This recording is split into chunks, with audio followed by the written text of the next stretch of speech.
பேச்சிப்போ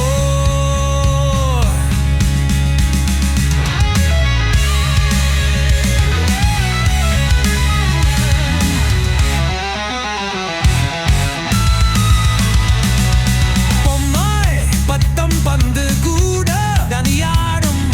வானம் மேலே கோடை கூவும் குட்டி பாப்பா சாய்ந்து தூங்கும் சமுதி கை திருப்பிருப்பு வலது பக்கம் கால் முதுக்க இடது பக்கம் தூணி குதிக்கலாம் ஜிமிக்கி குத்து